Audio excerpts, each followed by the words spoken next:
And I'm recording. Hi. I told you it wouldn't be so long before I did another one of these. Alright, so this script I've got for you today, this is something I kind of got inspired by somebody requesting it in the idea forum. And what they said was they would like for multi-select question items, rather than to be a list box where you have to option click a whole bunch of things if you want to pick more than one thing, they wanted it to be just a series of checkboxes. And I thought that really makes a lot of sense. And it's really just a UI modification. So I wrote up a script that allows you to take any of your multi-select question items and have them presented to your users as a series of checkboxes instead of just, one big old box. So I'm going to switch over here to my browser on our test site, and I'm going to log in, and I'm going to show you what it looks like right now when you go to a questionnaire that has a multi-select question item in it. And as you can see, it has a list of things here. I can select multiples, and I might not even realize it, but there's actually more things down here that I can multi-select. It's not ideal. It's there really to be consistent. That way it's always going to show, a certain number of them. It's a pretty basic UI interface that has been around for a long time. But what I want to do is I want to change that so that's a series of checkboxes instead of just a list box that might be hiding some values that people want to see. So the first step in this is you take this script that I've written here, and I just take the whole thing and copy and paste that into text interface field 259, which is going to be actually this tips text up here. So if I go to my text editor, in the text interface, 259, and paste in that script, update. And what that does is that puts the script into the page so that now it's going to be looking for multi-select question items that I have flagged to be converted. And the way I do that is I take this tag here, this input tag, which is going to be hidden. It's going to have a name of custom UI, and it's going to have a value of checkboxes. And I just copy that into my clipboard, and then I go to my system settings, question items, and I go to any question items that are multiple selection, and I'm going to add this to the instructions. I'm just going to put that tag in there. It's an invisible tag. Nobody will see it, but it's going to give me something that I can then select using jQuery to find the question items I want to convert. So what I do is I just do an update here. I want to cascade that out. Now, this cascade, it will update anybody who hasn't submitted the questionnaire. If somebody's already saved it under the old version of that question item, they'll still see the standard list box interface. But you can implement this in, fairly effectively, and it's not going to, because you're not really changing the options at all, that shouldn't be much of a problem for anybody who has previously answered it.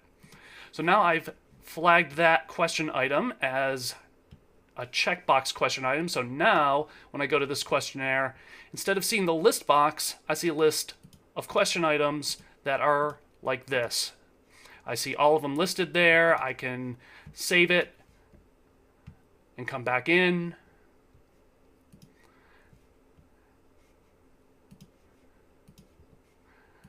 I can submit it after. And now when I go and look, it's just an interface change. It hasn't actually changed, the question item at all.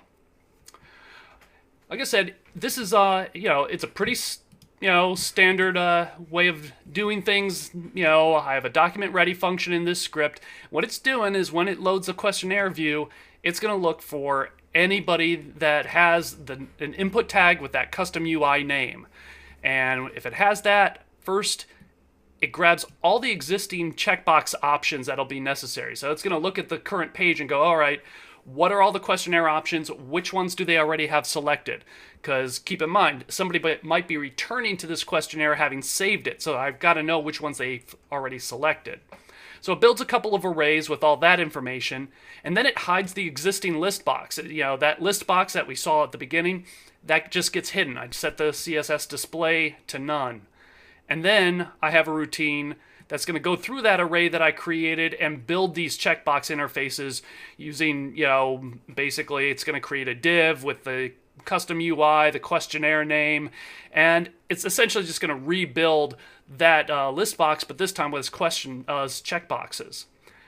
And then finally, last thing it does here is it sets an event handler on those checkboxes so that anytime I change one of them, if I check one or I uncheck one, it's going to fire off this function here called checkbox change.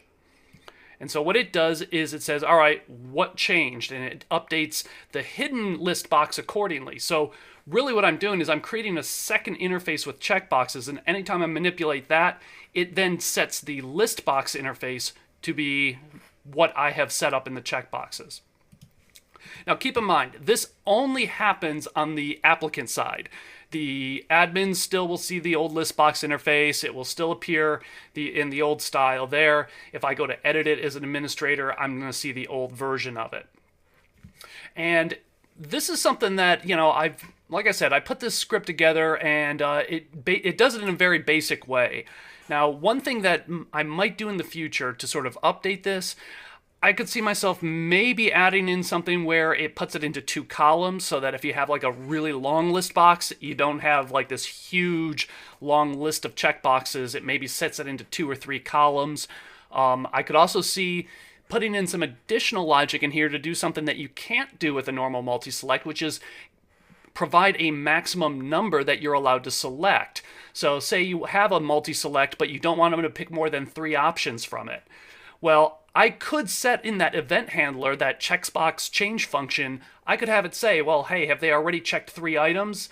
Okay, now hide all the other items, So I could set up some logic in there to maybe build off this. So let me know in some comments or feedback if you think, there might be some other ideas and ways to manipulate this to make these questionnaires a little bit easier and more approachable. So I've got all the information about how to link to it is in the stuff below. Let me know what you think. Thanks.